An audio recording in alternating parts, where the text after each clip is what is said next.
Cumprimento a amada igreja com a paz do Senhor. Amém. Com grande alegria que a gente mais uma vez tem a oportunidade de ministrar a palavra. Que Deus venha falar no seu coração grandemente. Abra o seu coração, abra a sua mente, para que tenhamos entendimento e receber do Senhor. A gente sempre fica um pouco, preocupado. Acho que você pode baixar um pouquinho o meu retorno aqui, Vinícius, para saber o que Deus vai falar. Mas Deus fala primeiro com a gente, toca primeiro no nosso coração. Amém? A gente estava aí há alguns anos, pastor, trabalhando, servindo a Deus. Já foram 8 anos. E hoje eu peguei uma recordação de uma rede social de 6 anos, quando nós fizemos uma separação e eu estava junto com os obreiros. Já fazem 6 anos, trabalhando como liderança dos obreiros, E a gente conversou esse ano. Procurei o pastor, falei com ele que eu preciso um pouco agora cuidar da minha casa, cuidar um pouco mais da minha casa. Timóteo fala que um obreiro ele precisa governar bem a sua casa, criando os filhos com disciplina. Porque se ele não governa bem a própria casa, como que ele vai cuidar da igreja de Deus? E o versículo 2 do capítulo 3 de 1 Timóteo vai dizer assim: que o diácono seja marido de uma só mulher e governe bem seus filhos e a própria casa, para desempenhar bem o trabalho do diaconato. Nós sentimos que era um ciclo que precisava se fechar e passar essa responsabilidade para alguém que pudesse ser mais capacitado, ou então alguém que pudesse dar seguimento no trabalho que a gente vem desempenhando com humildade e com dedicação. E eu acredito que a pessoa mais indicada para isso realmente foi escolhida, que é o presbítero Vinícius, a qual eu tenho um grande carinho, um grande amor, porque você sabe que você e a sua casa abençoou e supriu a nossa casa durante muito tempo, E eu sou grato a Deus por isso, grato pela sua vida, pela sua casa.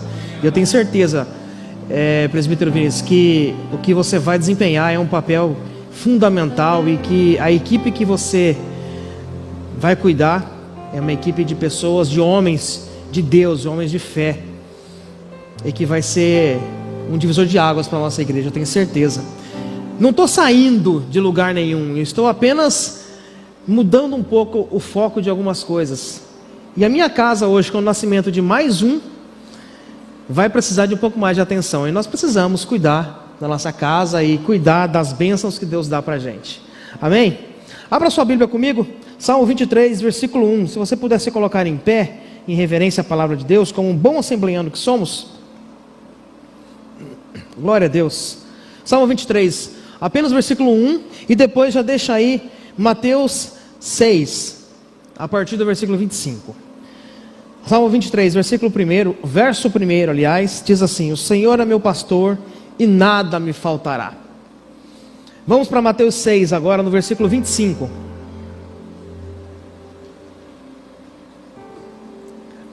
Aqui está na versão NAA.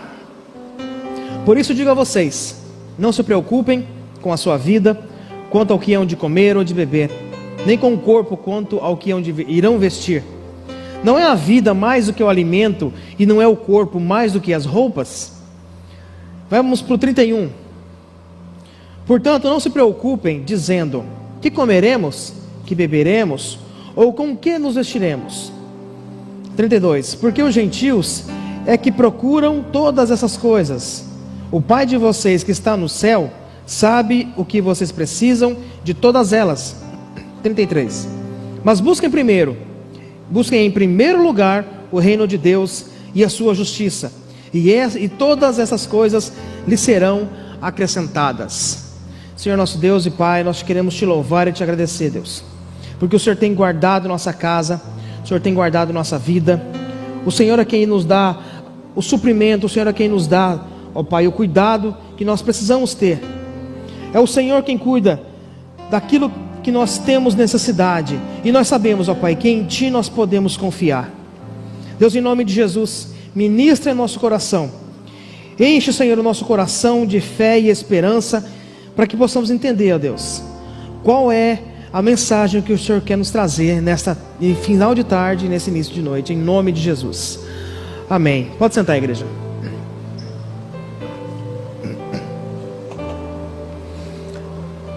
Como esse é um culto dirigido pela equipe dos mestres e professores da Escola Bíblica Dominical, e eu aqui estou cercado de pessoas, de professores de excelência, então é uma responsabilidade muito grande. E seguindo a orientação também da liderança, vamos falar um pouco sobre o que nós já vimos nas lições. Hoje nós tivemos a lição número 12, né? Mas a lição número 11, ela chamou muito a minha atenção, ministrou muito no meu coração. E eu quis aprofundar um pouco mais e trazer um pouco mais sobre o que Deus tem falado conosco, sobre isso. E quando a gente fala de provisão e de necessidades, a gente tem que voltar um pouquinho lá para o Éden. Lá no Éden, Adão e Eva, o primeiro casal, eles não tinham falta de nada. E as necessidades que eles tinham sim necessidades. Sentiam fome, sentiam sede, eles tinham sono, também precisavam descansar. Mas era um ambiente bem diferente daquilo que nós usamos hoje, daquilo que nós conhecemos hoje. Então, como seres criados à imagem e semelhança de Deus, as suas necessidades eram diferentes. E o plano de Deus para a criação do homem era que ele fosse eterno, que não houvesse morte. Então, para essa vida eterna, não teria envelhecimento, não teria doenças, não teríamos enfermidades. Gênesis 1, 26 a 28, coloca aí para nós. Da criação que Deus fala bem assim. Temos um aprendiz lá hoje. Glória a Deus. Façamos o homem à nossa imagem, conforme a nossa semelhança. Tenha ele domínio sobre os peixes do mar, sobre as aves dos céus, sobre os animais domésticos, sobre toda a terra e sobre todos os animais que rastejam pela terra. Vamos para o 28. Vai no 28. E Deus abençoou e disse: sejam fecundos, multipliquem-se, encham a terra, sujeitem-na. Tenham domínio sobre os peixes do mar, sobre as aves dos céus e sobre todo animal que rasteja pela terra. Era uma ordem que Deus deu para o homem. E era para ser eterno. Era para ser uma vida sem dores, sem lutas, sem sofrimentos e sem doenças. Porém, houve a queda. Só que antes da queda ainda não existia algo como ansiedade, como estresses, como doenças, tristezas, baixa autoestima, falta de reconhecimento. A gente não vivia isso. A gente não, né? Eles não viviam isso. E por causa de toda essa situação que aconteceu, por causa da queda, por causa do pecado, o que houve é que tudo entrou de ruim na terra. A Bíblia fala que depois da queda foram criados ervas daninhas, abrolhos e coisas ruins. Eu costumo dizer que essas ervas daninhas é o coentro. O cuiabano ama um coentro, né? Eu não consigo gostar do coentro. E eu costumo brincar com isso, o coentro, a salsinha, a cebolinha, veio junto. Não, mentira, não, é só uma brincadeira, porque assim, é uma coisa de gosto apenas. Mas irmãos, é algo que você pode olhar e ver que não existiam coisas ruins na terra, até a queda do homem. E após a queda, as coisas começaram a surgir, coisas como essa, a ansiedade, a depressão, as doenças. E um dos piores é a nossa ansiedade. E no Sermão do Monte, Jesus separou um trecho longo sobre todas as nossas preocupações e ansiedades como ser humano que vivemos e que somos. O psicólogo americano Abraham Maslow escreveu um livro chamado A Teoria da Motivação Humana. Ele é um norte muito grande para quem faz psicologia. Lá ele classificou 5 necessidades do corpo humano, do ser humano. Fisiológicas, que é o ar, a água, o exercício, o repouso, o alimento. A segurança, que vem ser o abrigo, a estabilidade. O social, se sentir amado, se sentir querido por alguém. Pertencer a um grupo, ser incluso, ser incluído. Pertencer a alguém, ter a sua família. A estima, que é o poder, o reconhecimento, o prestígio e a sua própria autoestima. E por fim, a autorrealização, que é desenvolvimento, é criatividade, a sua autonomia e a realização. E autonomia tem a ver com que você será autônomo em todas as áreas da sua vida. E ter a sua autonomia é ter a sua liberdade. Por isso que muitas pessoas hoje, e grupos sociais, e o governo, trabalham muito para dar um pouco de autonomia àquelas pessoas que têm a sua mobilidade reduzida, por exemplo. Uma pessoa que tem um sofrimento com obesidade, uma pessoa que tem sofrimento com paralisias, um cadeirante, dar a ela essa acessibilidade e ser um pouco mais independente. Só que, e o restante de tudo isso? Imagina a ansiedade, Oscar, lá no hospital internado, sabendo que o fígado estava todo zoado e precisando cuidar. A ansiedade para sair do hospital. 15 dias lá dentro. Você imagina o quanto que é difícil. Eu passei acho que 3 ou 4 dias internado com o Daniel. 3 dias, né? 3 dias internado com o Daniel, fazendo troca de plantão, de acompanhamento. O quanto que é difícil. Agora você imagina você ficar sozinho internado. Porque como acompanhante você tem ainda um pouco de liberdade, né? Mas quando Deus fala a partir do versículo 25 sobre ser ansioso, Ele fala sobre não se preocupar com o que nós temos ou com o que nós teremos. Então nós temos a provisão da necessidade básica. E o primeiro que Ele fala é não ficar ansioso. Então no versículo 6, no capítulo 6, Ele vem dizer sobre as esmolas, vai falar sobre oração, jejum. Só que Ele também ensina aos discípulos e ao povo que estava ouvindo sobre viver de maneira ansiosa. E se preocupar com as necessidades básicas da vida, que é aquilo que nós acabamos de ler. Sabe, Deus provê os vegetais, Ele provê os animais, Ele provê o seu alimento, Ele provê a sua roupa, Ele provê o seu sustento em todas as áreas. Mas nós ainda andamos ansiosos com isso.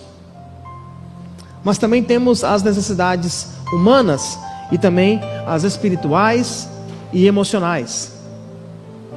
As espirituais e as emocionais são as que nós mais sofremos. E pasmem, são essas que causam mais doenças psicológicas. Pela falta de conhecer a Deus, pela falta de relacionamento com Deus. Sabe aquela frase? Hoje a gente fala na EBD também, aquela frase: o vazio que você sente é o vazio, o tamanho do vazio que você sente é o tamanho de Jesus para a sua vida. É exatamente o espaço que Jesus quer ocupar na sua vida. E é fato, irmãos, é fato isso. A ansiedade, ela tem entrado na mente das pessoas, dentro da sociedade, dentro da igreja, de uma forma tão grande, que tem pessoas cometendo suicídio. Nós vimos na pandemia, pastores cometendo suicídio, né, pastor Adilson? Pessoas, líderes religiosos, vivendo ansiedade, caindo em depressão. Isso é algo que está muito alcançado por nós aqui, que nós podemos viver isso, se não cuidarmos na nossa vida, nosso relacionamento com Deus. O corpo humano, irmãos, ele é uma estrutura criada por Deus de uma forma tão fantástica e tão complexa, porque só na forma do funcionamento dele, desde a sua criação até a morte física da pessoa, é algo que a ciência tenta explicar, que os evolucionistas tentam explicar e não conseguem, pela sua complexidade. Olha só que interessante, temos o esqueleto humano, que sustenta os músculos e protege os órgãos mais sensíveis. Nós temos 206 ossos no corpo todo. Corresponde a 1/5 do nosso peso total. Para quem é da área da saúde aí, sabe que nós temos 216 tecidos no corpo humano. Glândulas, que são grupos de células para produzir hormônios para o bom funcionamento do corpo. E o nosso corpo produz 200 hormônios diferentes. Olha que interessante. Será que isso não é algo do acaso? Isso não é algo do acaso, isso foi criado por Deus. O Criador Todo-Poderoso, que nos fez à mão, a sua imagem e semelhança. Então, se nós temos essa complexidade toda que foi criado, e tudo à nossa volta criado para nós, por que nós vamos viver ansiosos? Esse é um dos ataques do inimigo. Salmo 139, 13 a 16. Coloque aí para mim. O salmista já sabia disso. Tu formaste o meu interior e me teceste no ventre da minha mãe. 14. Graças te dou, visto que de modo assombrosamente maravilhoso me formaste. As tuas obras são admiráveis e a minha alma o sabe muito bem. O 15. Os meus ossos não te foram encobertos, quando no oculto fui formado e entretecido como nas profundezas da terra. Os teus olhos viram a minha substância ainda informe. O Deus te criou ainda lá no ventre da sua mãe. Foi Ele que te formou. No ventre da sua mãe, Ele foi formando você. E no teu livro foram escritos todos os meus dias, e cada um deles escrito e determinado, quando nenhum deles ainda existia. Antes de você nascer, Deus já tinha escrito a sua história.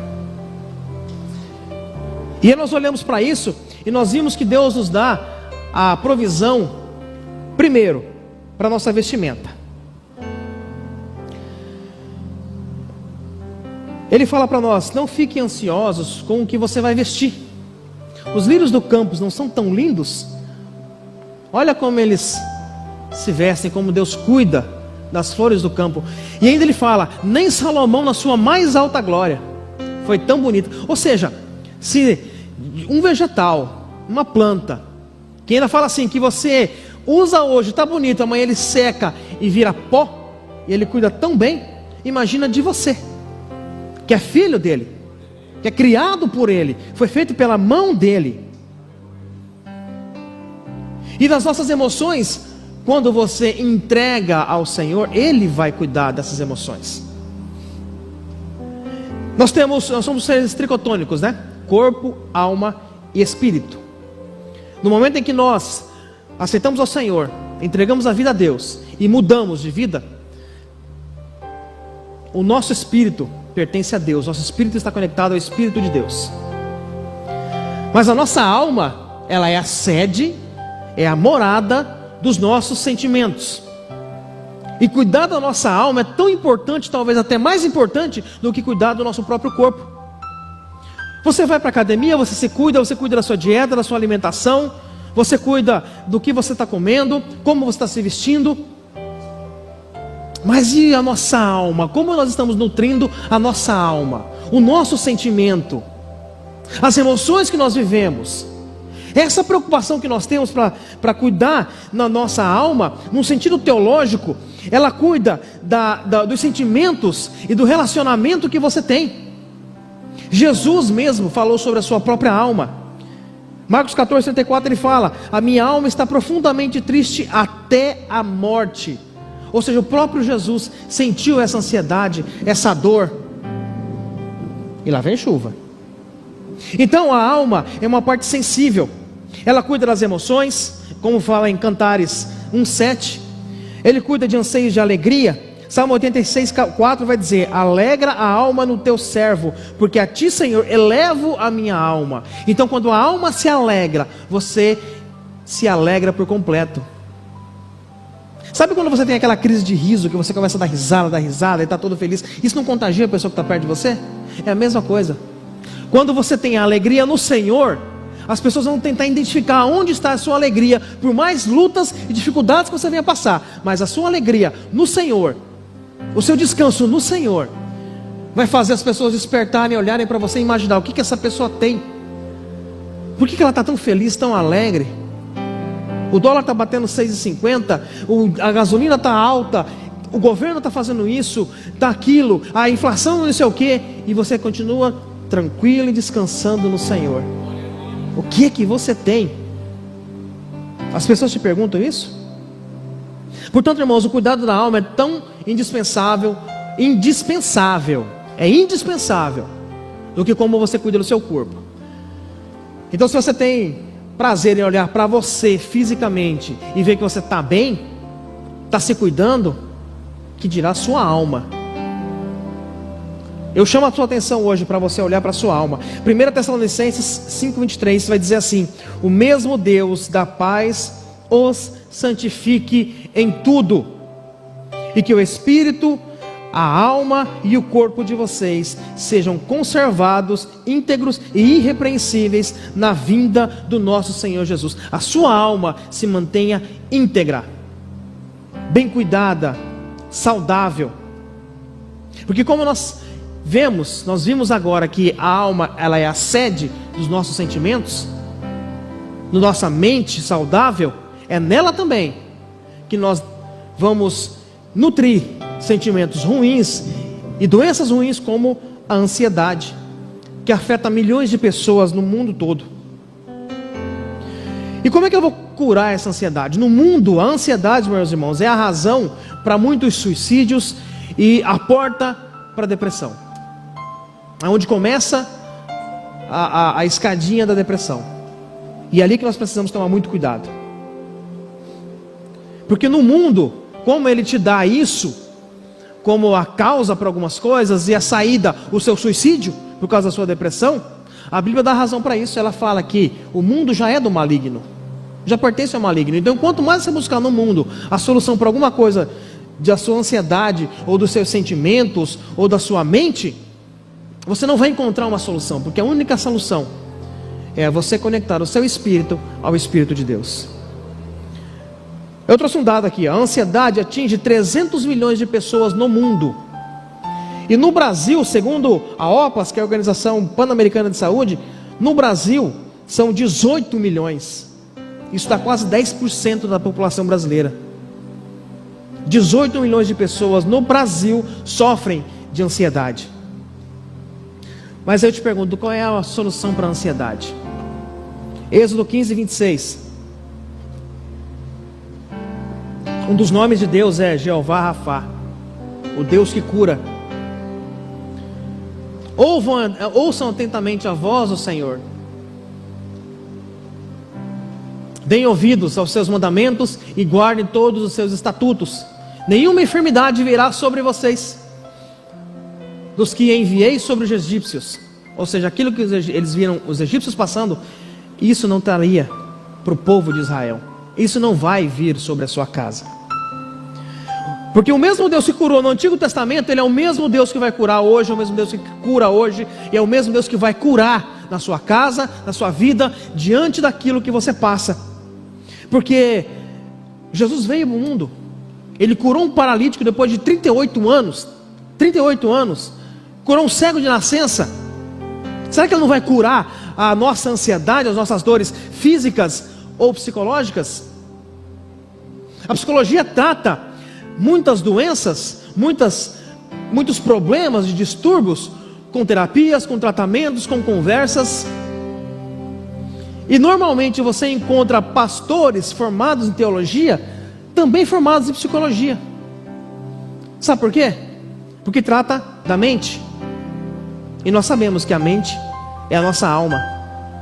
E a nossa alma ferida, a única solução para ela é Jesus. A única solução para você encontrar uma cura para tudo isso é Jesus. Lucas 4,18 vai dizer: o Espírito do Senhor está sobre mim. Olha o que Jesus falou, irmãos.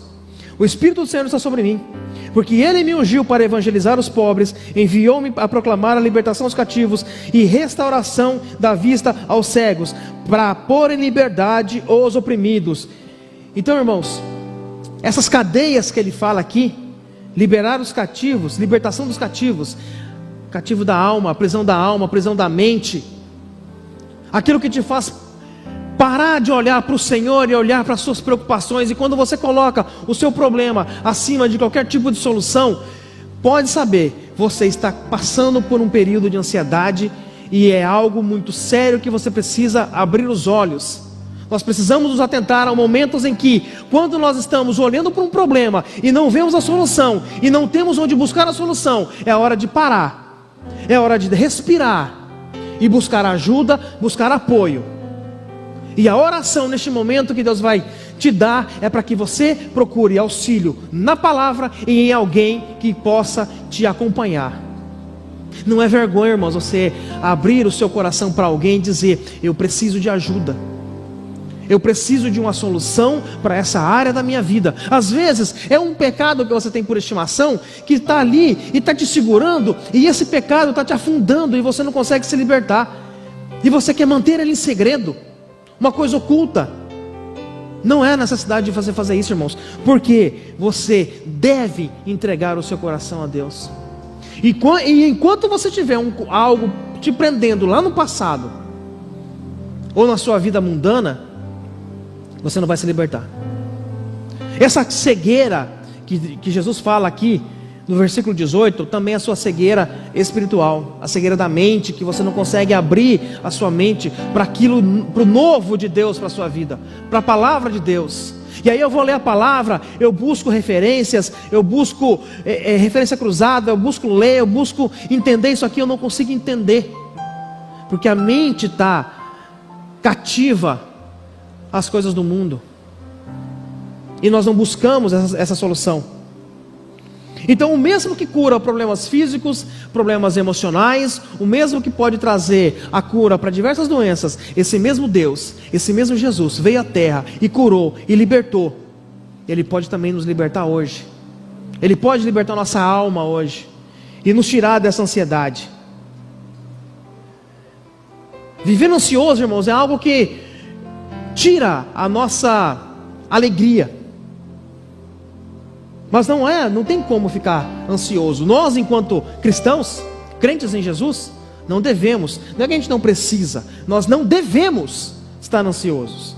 Filipenses 4:6, não fiquem preocupados com coisa alguma, mas em tudo, sejam conhecidos diante de Deus os pedidos de vocês, pela oração e súplica, com ações de graças. E no versículo 7 vem dizer, e a paz de Deus, que excede todo entendimento, guardará o coração e a mente de vocês em Cristo Jesus. Essa paz aqui, e nós tivemos uma lição sobre paz, né? A promessa de paz. E quando a paz que excede todo entendimento, ela nos traz esse descanso, então a nossa mente e o nosso coração será guardado. Aqui está falando da nossa alma. Quando essa paz, que a gente não consegue explicar, o próprio Jesus falou, eu te deixo a paz, a minha paz te dou. Não é a paz que o mundo te dá. Sabe por quê, irmãos? Porque a paz que o mundo te dá, ele busca essa paz através de guerras, através de armas, através de segurança. Nós lá na emissora, nós estamos trabalhando com um sistema de controle de acesso. Se você não tiver cadastrado um controle de acesso facial lá, você não entra. Você vai passar lá, igual no condomínio que você mora, sabe? Você passa lá, tem um tablet assim, bonitinho. Se ele não reconhecer o seu facial ali, o seu rosto, você não vai entrar. Você tem que pedir para alguém abrir para você. Controle de segurança, para proteger quem está lá dentro, para proteger as pessoas que trabalham lá. No condomínio que você mora é a mesma coisa. E muitos outros têm segurança armada. É dessa forma que o mundo traz para nós uma sensação de tranquilidade, de paz, de segurança, que é falha. É falha. Sabe por quê? Quantos homicídios tem no Brasil durante um ano? Ano passado foram 60 mil, 40, 60 mil, uma coisa assim. Não traz paz, não traz segurança. Porque se realmente houvesse, não ia precisar de controle de acesso, não ia precisar de segurança armada, não ia precisar da polícia. Não é verdade? Não é essa paz que nós precisamos. A paz que o mundo nos dá não é aquela paz que vai alegrar e acalmar o nosso coração. Só Jesus pode nos dar essa verdadeira paz. Então a solução para tudo isso qual que é? Salmo 37. Vamos para o Salmo 37? Vamos ler? Lá no versículo 4. Busque o Senhor, NVT, põe na NVT, tá? Busque o Senhor, busque no Senhor a sua alegria, e Ele lhe dará os desejos do seu coração. Alegrar no Senhor, alegria no Senhor. Sabe, irmãos, a gente vê pessoas dentro da igreja que passam por lutas, que passam por desafios, passam às vezes até por injúrias, por injustiça. Se decepciona com alguém, meu irmão, isso é natural. Você se decepcionar com uma pessoa aqui dentro é muito fácil. É natural isso, vai acontecer direto. Enquanto você estiver nessa terra, você vai se decepcionar com alguém. Alguém vai passar a perna em você, alguém vai magoar você, alguém vai te machucar. Isso vai acontecer. Mas o segredo é como que você vai tratar isso, como que você vai resolver isso, de que maneira que você vai mitigar tudo isso. Então a provisão que Deus te dá sobre proteções é essa. Quer ver uma coisa bem simples, irmãos? Olha só, entregar os problemas ao Senhor. Versículo 5: entrega o teu caminho ao Senhor e confia nele, e Ele tudo fará. No momento em que você busca essa alegria no Senhor, se alegra em Deus, e você tem motivo para se alegrar em Deus? Tem motivo? Se você está aqui hoje, você tem motivo. Você está vivo, está respirando. Você comeu hoje? Você dormiu numa cama hoje? Abraçou seus filhos hoje, seus pais? Abraçou sua família hoje? Eu comi hoje. Até joguei uma enquete lá, o que era? Era uma costela com mostarda, estava deliciosa. Vamos almoçar, já era quase 2 horas, né? Mas estava muito gostosa.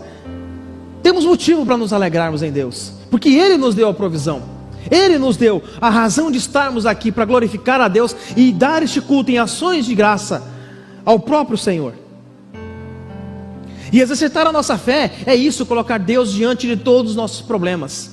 É colocar a Deus antes de tudo que nós temos na nossa vida. Um testemunho bem rápido aqui. A provisão de Deus, de cuidado de Deus, é quando você pega a estrada, num carro, coloca a sua família dentro do carro e anda mais de 1000 quilômetros numa rodovia e volta e não te acontece nada. Fizemos isso esse final de semana. Sexta-feira entramos no carro, a família toda, fomos lá em Sinop buscar o Vitor. A gente foi e voltou. E para ajudar, e Deus é tão bom que quando nós chegamos lá, ainda fomos recebidos com um banquete. Um banquete delicioso para almoçar. Foi uma comida tão gostosa, um momento de comunhão, de conversa, um bate-papo. Lá em Sinop isso. Voltamos, pegamos a estrada, pegamos um pouco de chuva para refrescar um pouquinho. Conseguimos vir com tranquilidade. Irmãos, nós vimos 3 acidentes na estrada. Quem conhece o 163 aqui sabe como é que é.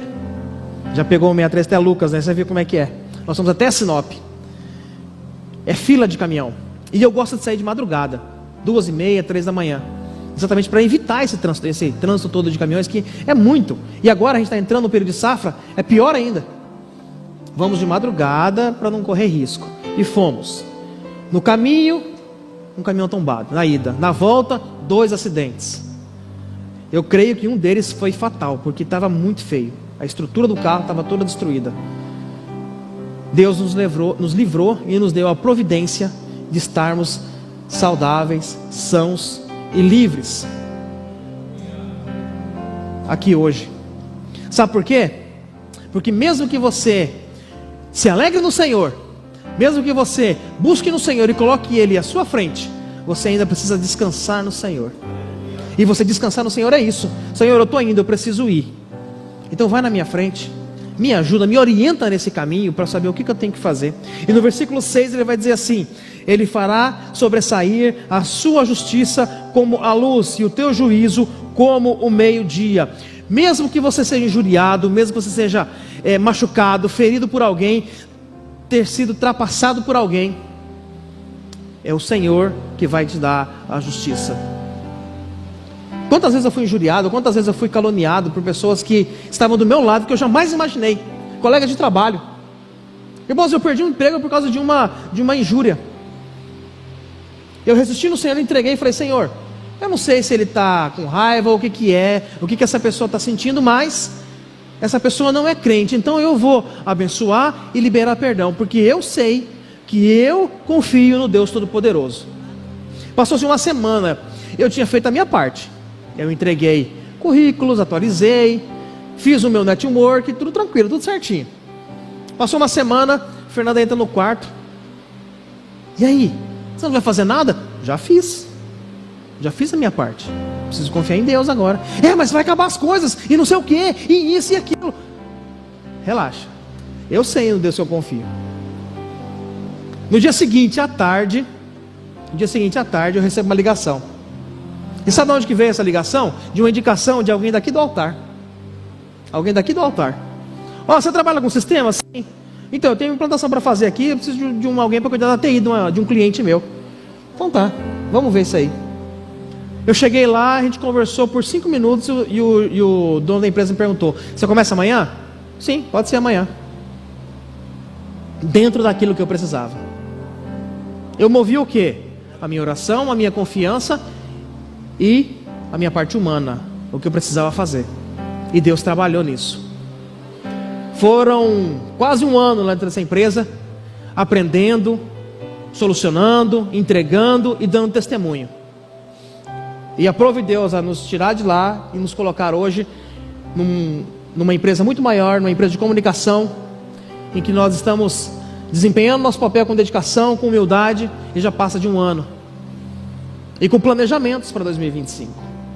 Então quando você confia e entrega a Deus, e você descansa em Deus, essa segurança que Ele te traz, é descansar em Deus e confiar, porque o problema que você tem, que você não pode resolver, é Deus quem vai resolver.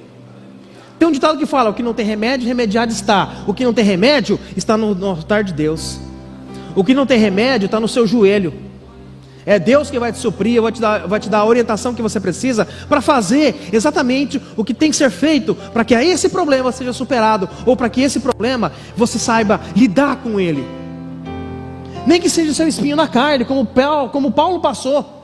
Mas é Deus quem vai te suprir e te falar: você pode todas as coisas, porque eu estou te fortalecendo. Por mais que seja uma dificuldade. Então, irmãos, a necessidade de ter a provisão de Deus vai partir da sua entrega ao Senhor. Mas aí tem duas condições. A primeira dela, necessidade de salvação. Você precisa buscar a salvação. E uma vez salvo, meu irmão, tudo na sua vida vai mudar. Romanos 5,12 vai dizer: pelo que como por um homem entrou o pecado no mundo, e pelo pecado a morte, assim também a morte passou para todos os homens. Ou seja, todos nós somos pecadores. Versículo 23, Romanos 3,23: todos pecaram e estão destituídos da glória de Deus.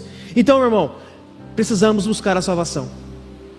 A remissão do nosso pecado vai através da nossa entrega e reconhecer que só Jesus pode te salvar, porque foi o único que morreu na cruz por sua vida e pela minha vida. Só que tem um detalhe: a busca da salvação não vai te garantir que você vai ser salvo, tá? Que você vai para o céu. Se você entregar hoje, daqui 30 dias, 5 dias, ou daqui meia hora, você vai cometer um pecado, você está em pecado e você não vai para o céu.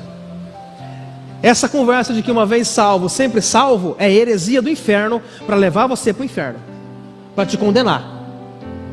E como mestres da EBD, professores da EBD, que estudamos, que precisamos estudar para repassar pelo menos um pouquinho desse conhecimento todo aqui, nós temos a obrigação de falar a verdade para você. E nós temos a obrigação de dizer, de apontar as heresias que o mundo traz para dentro da igreja. E uma delas é essa: você não vai ser salvo não. Você não se santifica não para ver. Buscar a santificação. Buscar do Senhor santificar a sua alma, o seu corpo. E a sua alma, ela mesmo, você mesmo sendo convertido, ela vai ter um processo de luta contra as suas vontades sempre. A sua alma vai lutar contra o seu espírito sempre. Hebreus 12,14: segui a paz com todos e a santificação. Sem a santificação, ninguém vai ver a Deus. Está na palavra de Deus isso. Sem santidade, ninguém verá a Deus. Então no momento em que você fica magoado com alguém, no momento em que você fica apontando o dedo para alguém e olhando para o defeito de outra pessoa, sendo você líder de uma igreja, sendo você simplesmente um frequentador, um membro de igreja, está apontando o dedo? Cuidado, busque a sua santidade. Não é olhando para o pecado do outro que você vai mostrar que você é mais santo, que você ora mais ou que você ora mais bonito. Não. É buscando ao Senhor a santidade, a santificação própria. E isso ninguém vai buscar por você não. Não é seu marido, não é sua esposa, não é ninguém não. Não é o seu pastor, é você. Somos nós. Eu tenho a obrigação de cuidar da minha santificação. Sou eu que vou optar por abrir um site na internet ou não? Sou eu que vou optar por ter uma conversa privada no meu WhatsApp ou não? Sou eu que vou estar com o controle remoto da televisão na minha mão? Não é o Senhor que está ali do seu lado, Ele está te orientando, o Espírito Santo está ali te orientando. Mas e você, está ouvindo? Está sensível? E por fim, o Espírito Santo. Estar com o Espírito Santo todos os dias. Lucas 11:13. Se vocês que são maus sabem dar coisas boas aos seus filhos, quanto mais o Pai Celeste dará o Espírito Santo àqueles que pedirem. Como que nós estamos pedindo o Espírito Santo, vivendo com o Espírito Santo? Só o fato de você falar em línguas, e rodear, e fazer aviãozinho, e não sei o que mais, não te dá evidência de que você é salvo, não. Muitas vezes a sua emoção.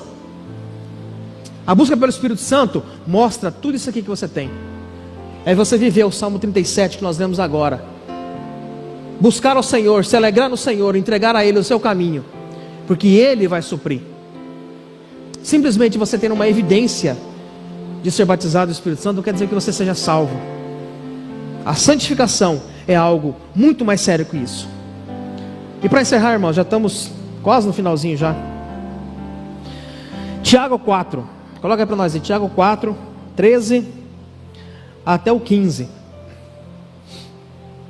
A gente não pode se julgar, irmãos, como autossuficiente ou independente apenas, a ponto de a gente poder dispensar a provisão de Deus para nós. Não tem para que isso, não tem necessidade disso. As incertezas do futuro, o amanhã nosso, não pertence a nós, pertence a Deus. Tiago 4,13 vai dizer: escutem agora vocês que dizem, hoje ou amanhã iremos para tal cidade, e lá passaremos um ano, faremos negócios e teremos lucro. Vocês não sabem o que acontecerá amanhã. O que é a nossa vida, o que é a vida de vocês?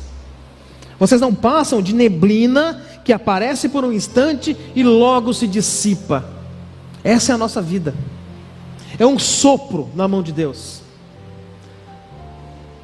Em vez disso deveriam dizer: se Deus quiser, nós não só viveremos, como também faremos isto ou aquilo. Então a sua direção tem que estar direcionada por Deus. Os seus passos têm que ser guiados por Deus. Os momentos que você vive devem ser momentos feitos por Deus. E se algo que Deus fala para você é não, e vai contra a sua vontade, meu irmão, agradeça. É livramento que Deus tem para a sua vida. Deus está livrando você de uma perdição, de um pecado, de uma morte, ou de algo que possa acontecer com a sua casa e a sua família. Então, se tem uma porta que se fecha, é Deus que está permitindo que ela se feche, porque Ele conhece o seu coração. Nós não conhecemos o nosso próprio coração, a nossa própria vontade. Mas não, a nossa vida está nas mãos de Deus. E uma vez que nós entregamos nossa vida para Jesus, nós temos que ter a certeza de que é Ele quem vai nos guiar, é Ele quem vai nos direcionar, e que você seja direcionado por Deus. Entrega ao Senhor o caminho, entrega ao Senhor as suas vontades, é Ele quem vai te guiar. Coloque-se em pé, vamos orar.